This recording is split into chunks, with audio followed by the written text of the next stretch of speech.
Olá, queridos irmãos. Somos gratos a Deus por mais uma oportunidade que Ele nos concede de estudarmos um pouco mais do Evangelho de Jesus e refletir sobre os ensinamentos do Mestre. Mas antes de iniciarmos o estudo de hoje, vamos elevar o pensamento a Jesus em oração.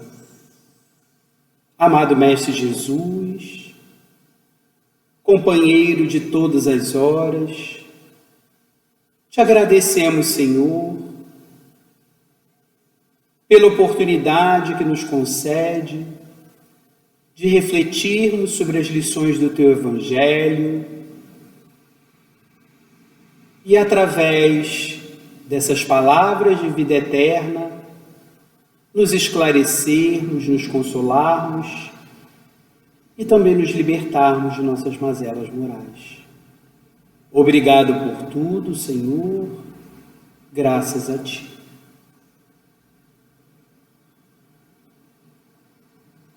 Agora vamos ao estudo do Evangelho de hoje, preparado com todo carinho por um dos nossos queridos irmãos trabalhadores da nossa casa. Muita paz. Olá, companheiros, amigos, irmãos, muita paz a todos, muita alegria. Estamos aqui iniciando mais um estudo de O Evangelho segundo o Espiritismo, no capítulo 10, Bem-aventurados os misericordiosos. Tá? Vamos estudar o item 9 e o item 10. Estamos no Centro Espírita Luz e Caridade de Santa Cruz, com muita alegria para mais um estudo. Então, Kardec inicia esse capítulo com o texto do Evangelho de Mateus, lá no capítulo 7. No capítulo 7 do Evangelho de Mateus, nos itens 3 a 5. E ele começa assim, ó. Como é que vedes um argueiro no olho do vosso irmão, quando não vedes uma trave no vosso olho? Ou como é que dizeis a vosso irmão: deixa-me tirar um argueiro do teu olho, vós que tendes no vosso uma trave? Hipócritas, tirai primeiro a trave do vosso olho, e depois, então, vede como podeis tirar o argueiro do olho do vosso irmão. Então, esse trechinho do livro de Mateus, lá do Evangelho de Mateus, está no item 9. E Kardec vai conversar conosco no item 10. Mas antes, vamos analisar algumas palavras que foram citadas.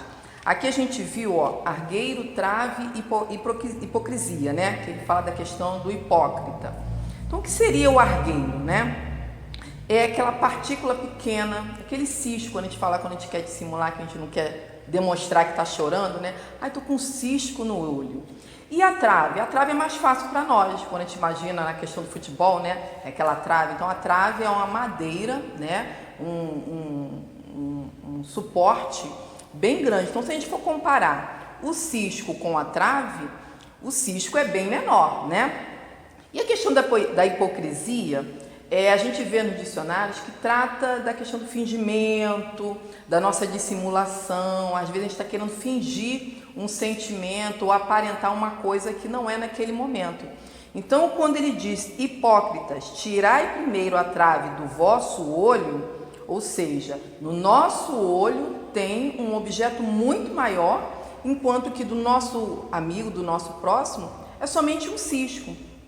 Então, a gente percebe aí, no Evangelho de Mateus, que a gente tem uma facilidade maior, né? A gente enxerga mais o erro do nosso irmão do que as nossas dificuldades. É sobre isso que a gente vai tratar hoje, quando a gente fica mais preso a reparar o outro do que reparar as nossas imperfeições, do que cuidar do nosso progresso moral, do nosso aprimoramento, né? Foi para isso que a gente reencarnou, para a gente crescer, para a gente evoluir. Então, no item 10, Kardec inicia assim: uma das insensatezes da humanidade consiste em vermos o mal de outrem, ou seja, a gente vê o mal da outra pessoa, antes de vermos o mal que está em nós. Então, ele já inicia esse item 10 demonstrando para nós essa facilidade que a gente tem de enxergar sempre o erro do outro, a dificuldade do outro, antes da gente analisar a nós mesmos. Aí eu vou recorrer ao Livro dos Espíritos, lá na questão 903, quando Kardec faz uma pergunta aos espíritos superiores. Eu trouxe uma colinha aqui. Então Kardec pergunta o seguinte: incorre em culpa o homem por estudar os defeitos alheios? Então ele perguntou estudar, ele nem falou a questão de falar, de apontar, só em a gente analisar o erro do outro. Será que a gente já está fazendo uma coisa errada aí? Olha o que o Espírito responde para ele, ó. Incorrerá em grande culpa se o fizer para os criticar e divulgar, porque será faltar com a caridade. O Espírito diz para nós que quando a gente fica muito atento ao erro do outro, a gente não está sendo caridoso. E ele diz mais, a resposta é longa. Se o fizer para sua instrução pessoal e para evitá-los em si próprio, tal estudo poderá algumas vezes ser-lhe útil. Então, se a gente analisa o erro do companheiro, o erro do irmão, a gente fala assim: nossa, o irmão está falhando ali, poxa, eu vou tentar aprender com o erro dele, eu vou tentar não fazer assim, porque eu sei que aí, nessa falha, eu vou angariar grande dor para mim ou muitas dificuldades para a minha caminhada. Então, se for nesse caso, o Espírito diz que está tudo ok conosco, que a gente está tentando aprender. E ele prossegue: importa, porém, não esquecer que a indulgência para com os defeitos de outrem é uma das virtudes contidas na caridade. Indulgência, a gente vai ver lá no outro capítulo do Evangelho, né? É a nossa tendência a tolerar, a nossa disposição para ser tolerante, disposição para perdoar, para ser misericordioso. Então ele alerta para a gente, para a gente não esquecer de ser indulgente para com os defeitos da outra pessoa, tá? Porque essa ação nossa, essa virtude, essa tendência nossa a ser indulgente é uma questão de caridade. Então estaríamos sendo caridosos com o nosso irmão. E ele continua: antes de censurardes as imperfeições dos outros, vê em vós mesmos, né? Vê se de vós mesmos não poderão dizer o mesmo. Então eu tenho que observar se aquilo que eu estou criticando na outra pessoa, será que eu não estou fazendo igual ou pior? Será que eu estou preocupado, né? Ou preocupado com a falha do irmão, mas eu estou fazendo igual ou até pior do que o irmão está fazendo? Ele nos dá outras orientações, ó. Tratai de possuir as qualidades opostas aos defeitos que criticais no vosso semelhante. Então, se eu tenho alguma crítica, se eu tenho alguma censura de alguma coisa que meu irmão, meu próximo faz, eu tenho que fazer o contrário. E ele dá mais dicas aqui, ó. Esse o meio de vos tornardes superiores a ele. Se lhe censurais o ser avaro, aquela pessoa que a gente chama no popular pão duro, né? Sede generosos. Se o ser orgulhoso, né? Se a gente censura a pessoa para a pessoa ser muito orgulhosa, que a gente seja humilde, que a gente seja modesto, né? Se a gente censura o fato da pessoa ser muito áspera, né? Grosseira, sede brandos. Se censuras o proceder, né? Se censurais proceder com pequenez, se a gente está criticando a pessoa por ela tratar as pessoas com pequenez, né? Sede grandes em todas as vossas ações. Então, que a gente cresça na questão da humildade, né? Se a gente achar que a pessoa está sendo muito orgulhosa, a gente sendo humilde, a gente vai alavancar o nosso progresso, a gente vai conseguir ser superior àquela atitude da pessoa. Então, voltando aqui lá para o Evangelho, já colhemos essas informações do Livro dos Espíritos, né? Kardec continua no item 10. Para julgar-se a si mesmo, fora preciso que o homem pudesse ver seu interior. Então, ele diz, para a gente conseguir se analisar, para nós nos analisarmos, a gente tem que buscar como é o nosso proceder. Então, ele recomenda que a gente fique diante de um espelho. Então, ele diz o seguinte, ó, seria preciso que o homem pudesse ver seu interior num espelho, pudesse de certo modo transportar-se para fora de si mesmo, considerasse como outra pessoa e perguntar: que pensaria eu se visse alguém fazer o que faço? Então, assim, a gente sabe que na prática isso não é possível, né? Eu não posso pegar o meu interior, pegar meu eu espiritual, botar para o espelho e ficar me vendo. A gente pode acontecer isso em desdobramento, né? Algumas pessoas estão dormindo e estão vendo lá o corpo, mas não, a gente sabe que não vai rolar. Mas vamos supor que a gente conseguisse, né, se transportar e ver as nossas atitudes, ver a gente cometendo aquele ato, uma insanidade, um ato de cólera, tratando um garçom mal, tratando um atendente mal, gritando com o filho, e a gente observando aquela cena. Será que a gente perguntar como é que como seria o meu sentimento? O que eu ia sentir naquele momento? Nossa, eu ajo dessa forma? Então, mas ele dá um outro exemplo. Vamos imaginar que é outra pessoa fazendo aquilo. A gente critica no outro, mas se fosse eu fazendo aquilo, eu gostaria, eu teria essa boa sensação? Os espíritos, a gente vê em algumas obras, quando a gente chega muito reticente lá no plano espiritual, ou então com muita negação, não, eu não fiz isso, eu não, fazendo várias reivindicações, né? Eu preciso ser assistida, eu preciso isso, eu preciso ver a minha família, eu preciso aquilo. A gente chega lá fazendo várias reivindicações, aí, e negando algumas atitudes nossas. Então, em algumas situações, os espíritos mostram pra gente, como num telão, as nossas ações aqui, durante a nossa jornada no plano físico. E fica vergonhoso para nós, as nossas atitudes. Então, a gente não tem nem como contestar, realmente. Eu agi daquela forma, realmente, eu falei aquilo. Porque às vezes a gente fala algumas coisas, né? E a gente atesta que não falou. Não falei, eu não fiz.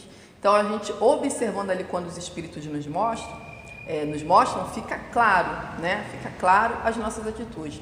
Mas será que vai precisar a gente desencarnar para reconhecer os nossos erros? Será que a gente não pode fazer isso agora, nesse momento, nessa existência?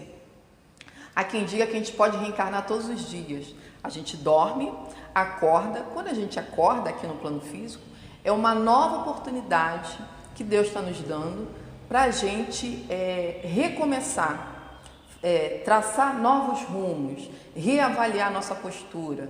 Todos nós, né? Todos nós que temos o propósito de sermos pessoas melhores, de praticar o bem, de estudar mais a doutrina. Eu acho que conhecimento a gente tem bastante, mas o que está nos faltando é a prática. A gente já conhece, mas o esforço, a vontade para colocar em prática é que é a nossa maior dificuldade, é o nosso maior desafio. Então, às vezes, quando a gente está cometendo uma situação desagradável, está fazendo uma coisa feia, né? A nossa própria consciência já acusa. Poxa, eu sei que aquilo não foi adequado. Então, a gente vai ter que reavaliar, vai ter que voltar lá, se retratar com a pessoa, vai ter que consertar toda aquela besteira que a gente fez. E, às vezes, vem até uma culpa.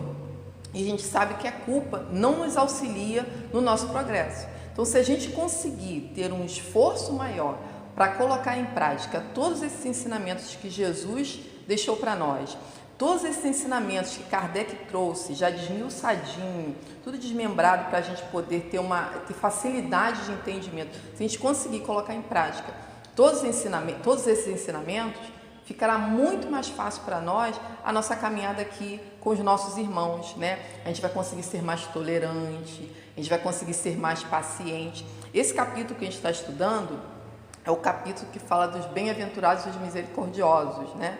Então, o que é a misericórdia? É a gente conseguir ser tolerante, ter compaixão, compreender a dificuldade do outro. E compreendendo a dificuldade do outro, a gente consegue compreender também a nossa dificuldade, a gente consegue também avaliar quais são as nossas dificuldades. E a gente ataca ali. Se eu sou uma pessoa que eu não consigo ter paciência, eu não espero ninguém falar, eu já falo de pronto, eu não acredito no que as pessoas me dizem, eu já fico contestando, eu já fico desconfiada. Será que essa minha postura é uma postura adequada?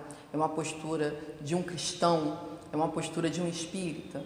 Então, por isso a gente está sempre estudando. Eu tenho certeza que esse item do Evangelho todos nós já vimos, mas a gente precisa ler, reler, ler de novo para a gente conseguir se apoderar desse conhecimento e conseguir colocar em prática. Então, ele continua aqui, ó. Mas eu separei um trechinho também, antes de falar da continuação desse trecho. Uma parte, esse espírito, ele fez uma pergunta para a gente, né? Ele falou assim, ó, que pensaria eu se visse alguém fazer o que eu faço, né? Aí eu lembrei da questão lá de O Livro dos Espíritos, da orientação que Santo Agostinho nos dá, a questão 919, para a gente se conhecer, né? Conhece-te a ti mesmo, é o meio mais fácil da gente progredir. E Kardec pergunta para o Espírito, para Santo Agostinho, como é que a gente faz isso? Como é que eu vou me conhecer, né? E Santo Agostinho nos dá umas dicas. Ele fala assim, ó, antes de dormir, passe em revista todo o seu dia, pergunta se você não foi intolerante, se alguém tem alguma queixa de você. Então ele dá toda aquela dica lá para a gente. Mas depois dessa orientação de Santo Agostinho, Kardec faz algumas ponderações, ele dá uma notinha, eu achei bastante interessante por causa dessa questão da pergunta. Olha o que ele diz para a gente, ó. Muitas faltas que cometemos nos passam despercebidas. E a gente sabe que é assim mesmo, a gente está falando muito agora a questão do racismo, né? Quantas brincadeirinhas, quantas frases de mau gosto a gente falava brincando e que hoje a gente já se atém, poxa, não é adequado. Eu falava sem perceber. Então, até nisso, até na nossa fala, a gente já está tendo um maior cuidado, que dirá nos nossos atos, né? E Kardec continua, ó, se efetivamente, seguindo o conselho de Santo Agostinho, interrogássemos mais frequentemente a nossa consciência, veríamos quantas vezes falimos sem que o suspeitemos, unicamente por não analisarmos, né, investigarmos a natureza e o móvel dos nossos atos. Tem gente que vive no piloto automático, não para analisar nada, não para pensar. E ele vai além, ó, a forma interrogativa tem alguma coisa de mais preciso do que as máximas, ou seja, a gente se perguntar surte mais efeito. Então, quando o Espírito falou assim, ó, fez essas perguntas, né? Quando Santo Agostinho fala para a gente perguntar se alguém tem alguma queixa de mim, né? Então, essas perguntas nos remete a responder sim ou não. A gente responde mais objetivamente. Por mais que a gente queira se enganar, dizendo, botar um verniz, né? Eu sou uma boa pessoa, eu sou uma excelente pessoa, a resposta vem, e vem objetivamente. E Kardec diz isso, ó. A pergunta exige respostas categóricas, por um sim ou um não, que não abrem lugar para qualquer alternativa e que são outros tantos argumentos pessoais. Então, é uma questão íntima, é uma questão minha, não é a mesma resposta que daria o meu vizinho, o meu tio, a minha mãe, o meu pai, é pessoal, é meu, né?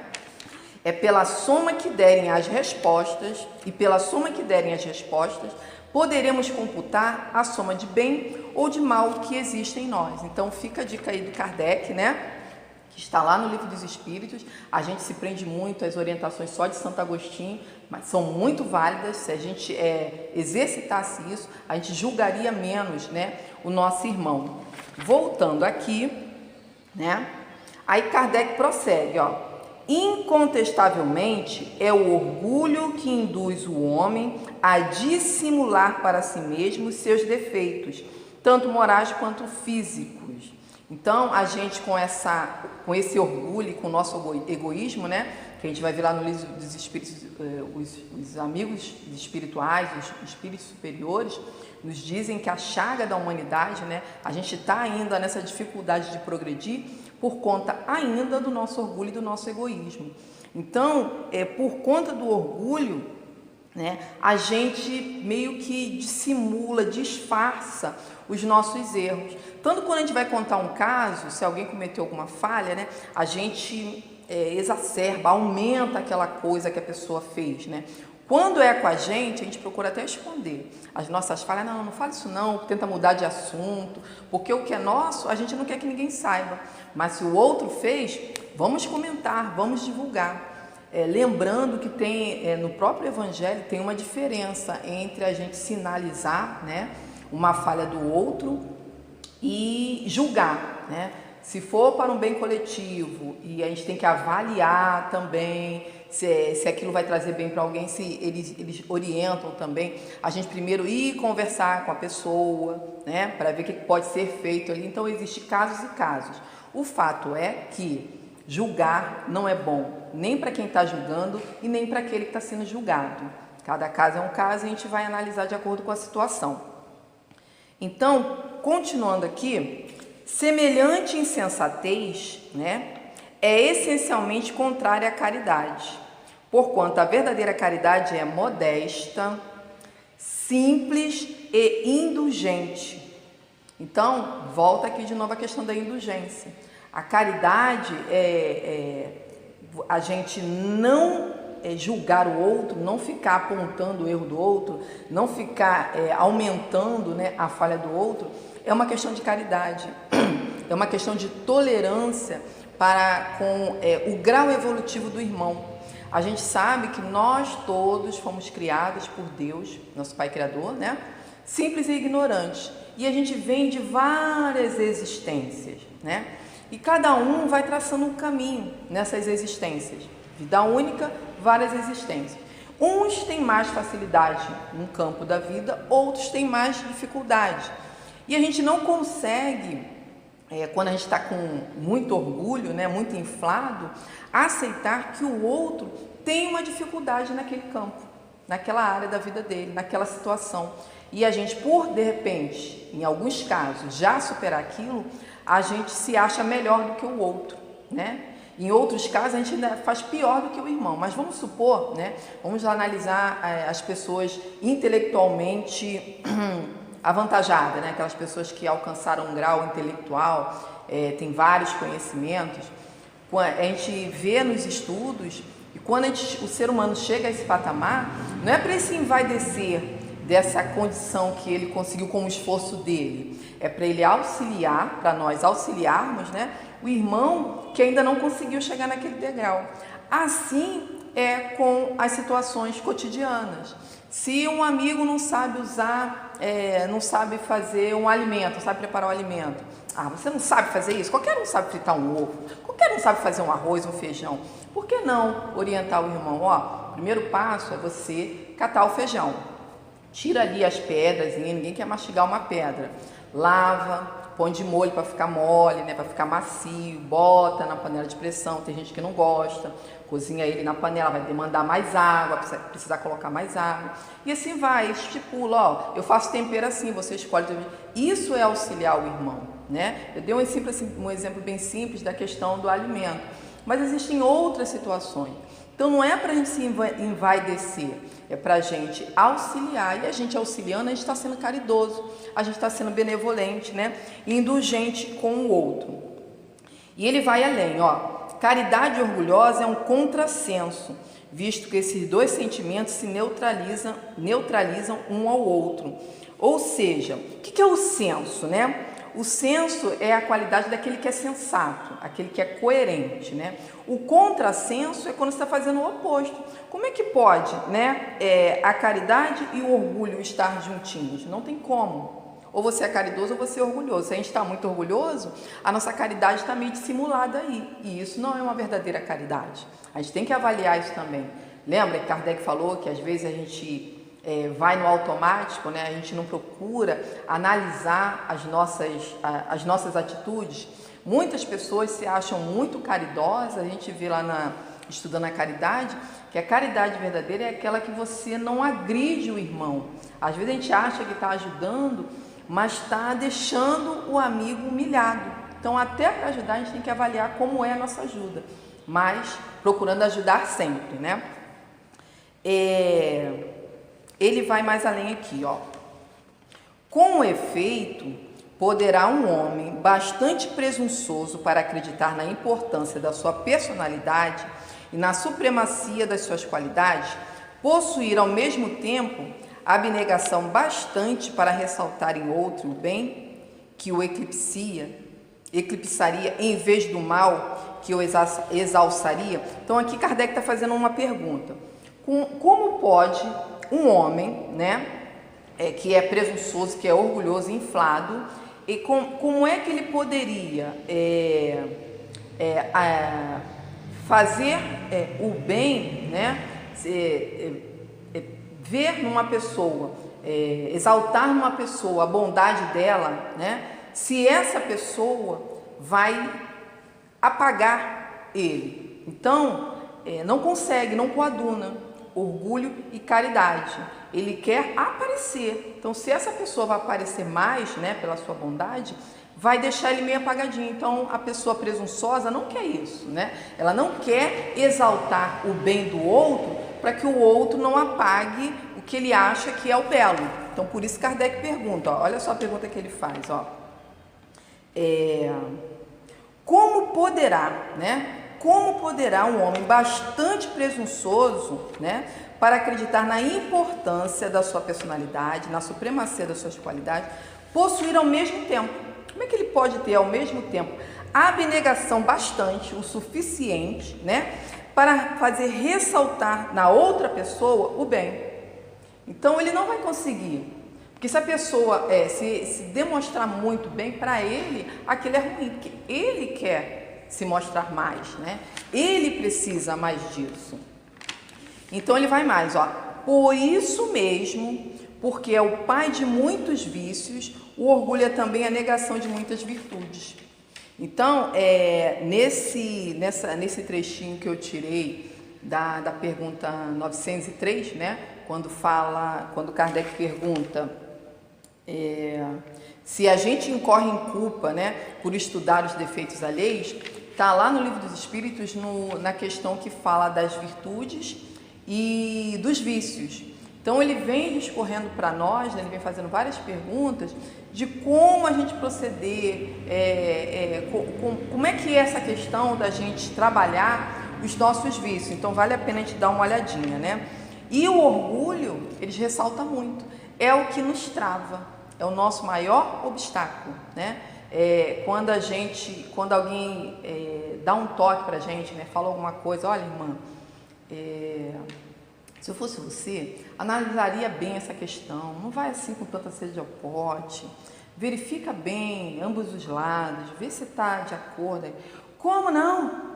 Eu é que estou com a razão. A gente não espera nem para ouvir, né, o conselho ou a orientação do irmão. E nessa questão de ouvir, às vezes a gente não consegue silenciar, a gente fica muito afoito para falar, né? E eu peguei um trechinho do livro Convivendo com Você, do nosso querido César Braga Said, né? Que é tranquilo e tal.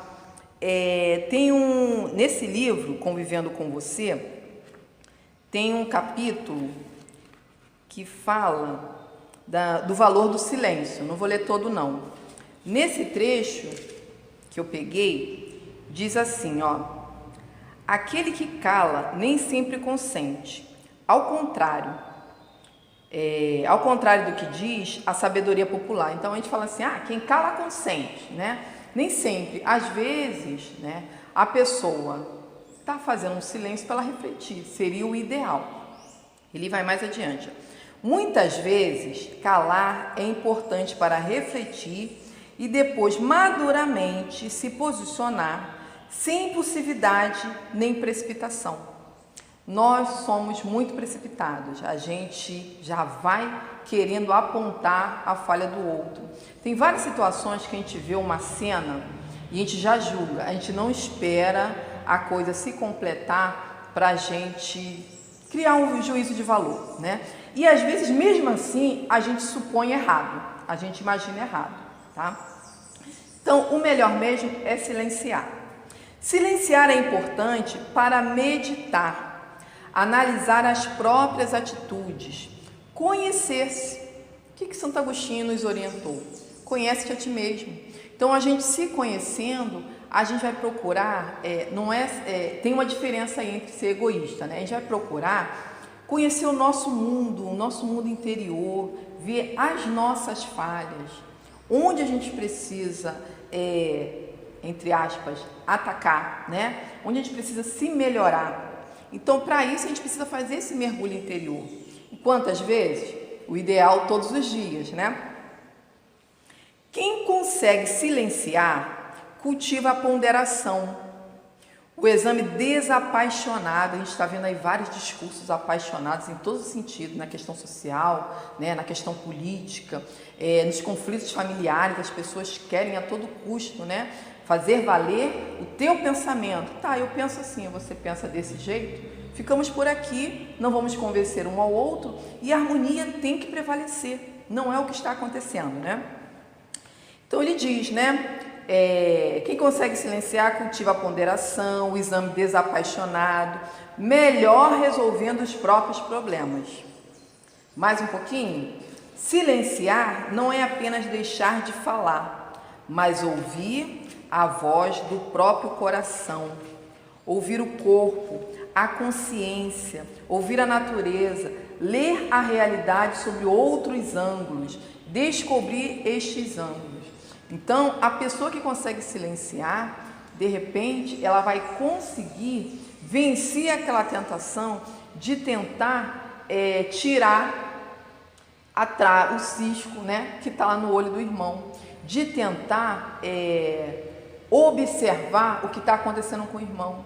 Quando, na realidade, embora a gente esteja vivendo no coletivo, né, precisamos uns dos outros, a gente reencarna para conviver, justamente porque precisamos do auxílio dos irmãos. Mas isso não quer dizer que a gente tem que necessariamente resolver o problema do outro. A gente pode auxiliar, mas a gente precisa resolver as nossas pendências, as nossas questões. Até porque se eu não estiver bem resolvido, né, se eu não estiver bem resolvida, eu não tenho como auxiliar o meu irmão. Eu estou cheia de conflitos, cheia de problemas, como é que eu vou conseguir lidar emocionalmente, não estou nem falando espiritualmente, emocionalmente com a questão do meu irmão? Totalmente desequilibrada, né? Como eu vou conseguir auxiliar esse irmão? Posso até dar uma orientação errada, equivocada, e aí está sendo responsável por uma contenda num outro núcleo familiar, num outro grupo de pessoas. Então, até isso a gente tem que avaliar, né? Voltando aqui para o nosso texto, Kardec continua, já estamos no finalzinho desse parágrafo, né? Ele diz o seguinte: ele se encontra na base, ele quem? O orgulho, tá? O orgulho se encontra na base e como móvel de quase todas as ações humanas. Essa é a razão porque Jesus se empenhou tanto em combatê-lo, como o principal obstáculo ao progresso. Então, Jesus a todo momento nos mostrava, né? Naquela época, talvez, a gente não conseguisse entender a linguagem. Muitas pessoas falam assim, eu não consigo ler o evangelho tradicional, né?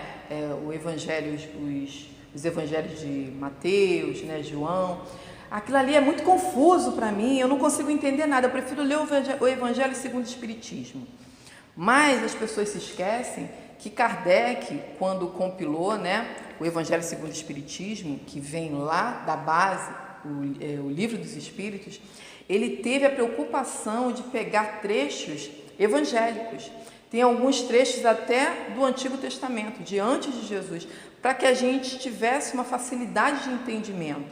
Então, é necessário que a gente leia também os evangelhos dos discípulos de Jesus, das pessoas que escreveram sobre a vida de Jesus. Por mais que a gente queira um entendimento melhor depois, né, em o Evangelho segundo o Espiritismo, ótimo, mas é importante a gente ter esse contato com essas linguagens, né, contextualizar, tentar se reportar à época de Jesus, como vivia o povo naquela época, por que Jesus falou isso, por que era tão importante, né? Jesus, lógico, né, Jesus percebeu como era a rotina, o que eles valorizavam mais naquela época. E tanto naquela época quanto hoje, o orgulho nos domina ainda. A gente tem uma atividade diferente, estamos agora com um recurso maravilhoso da tecnologia, né? Mas o orgulho ainda nos trava. A gente ainda fica meio travado em algumas situações que a gente já poderia avançar e a gente fica ali naquela questão de como comigo, não, para mim não dá, né? Comigo não. Aquela frase, não leva o desaforo para casa. Eu acho que espírita não fala mais essa frase, né? Espírita não usa mais essa frase. Aí a gente vai se reportar lá o item 9, né? Quando Jesus diz: tirai primeiro a trave do vosso olho e depois então veja como podereis tirar o argueiro do olho do vosso irmão. Será que a gente já tirou todas as traves, né, da nossa vida? Será que ou a gente está botando assim, empurrando assim pro cantinho, né? Igual aquele tem o quarto da bagunça. A gente vai lá, joga pro quarto da bagunça, isso aí eu vejo depois. E esse depois nunca chega. Aí passam-se 10 anos, mais 5, mais 5. E a gente depois vai vendo que a nossa existência aqui, o nosso tempo está expirando, né? Está acabando. A gente põe a mão na cabeça, poxa, eu poderia ter feito tanta coisa e não fiz. Mas a doutrina nos ensina, para a gente se evangelizar, não tem tempo. O ideal, né, é que a gente pegue a criança já novinha, já até mesmo no ventre, já comece a evangelizar. Ah, mas eu conheci a doutrina já depois de adulto.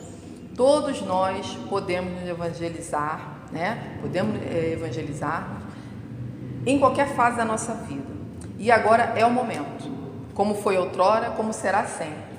Agora é o momento da gente procurar analisar essa questão de ficar tão preso ao que o outro está fazendo, em deduzir o que o outro está pensando, qual é a intenção do outro.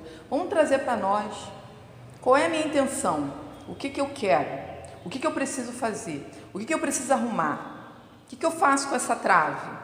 Eu parto ela em pedacinhos e vou desmiuçando, ou eu vou de uma vez só querer eliminar isso? Qual vai ser o método que eu vou usar? Eu vou fazer perguntas, como os espíritos nos orientaram? Eu vou observar o comportamento do outro para eu me melhorar? Como vai ser a minha tática? Eu só não posso ficar parado, mas alguma coisa eu tenho que fazer.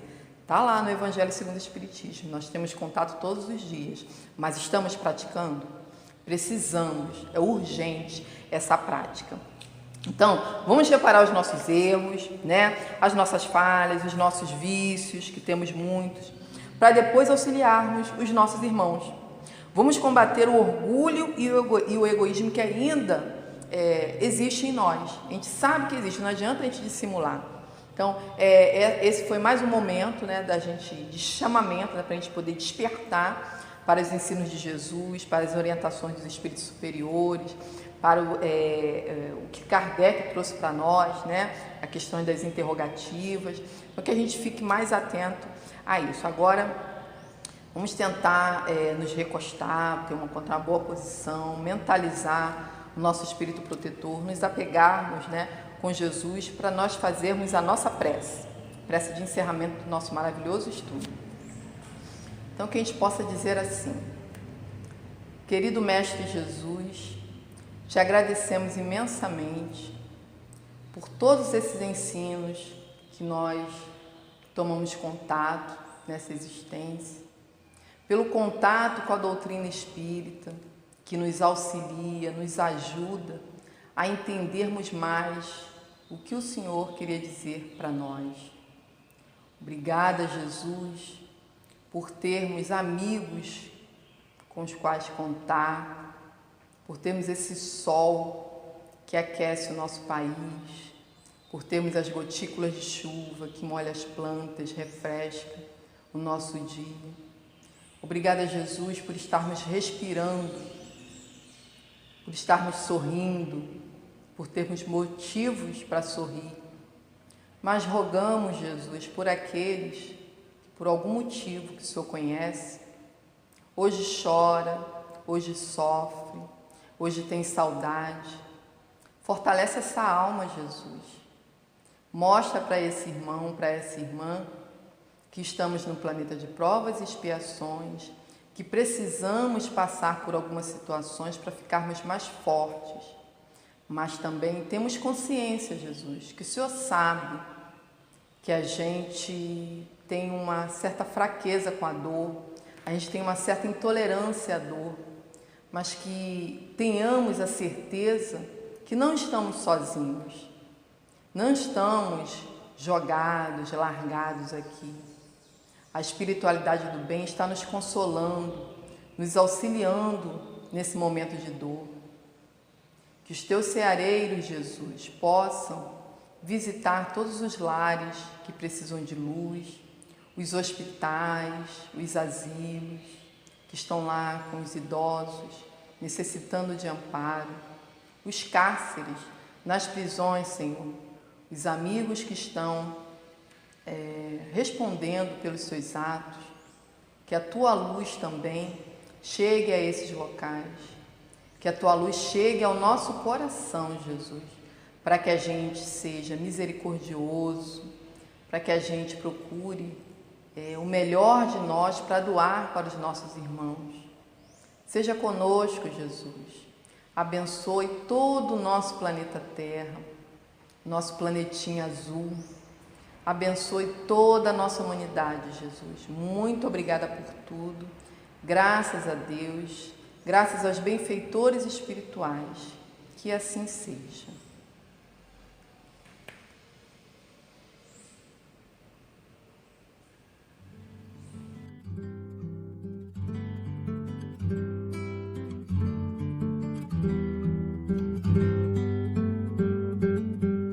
Toda alegria, todo crescimento é um presente de Deus. Toda esperança, todo amor em movimento é um presente de Deus.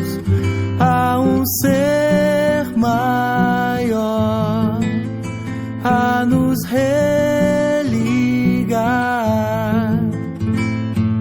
fonte de tudo e de todos. Ele pode, Ele sabe, Ele está.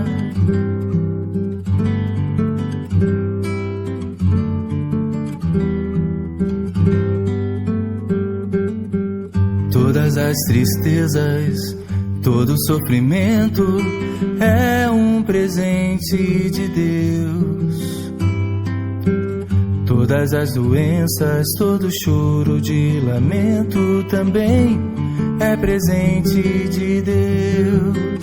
Há em cada um sempre um grão de fé que nos ajuda a seguir, pois Deus é justo, Ele é bom, Ele é.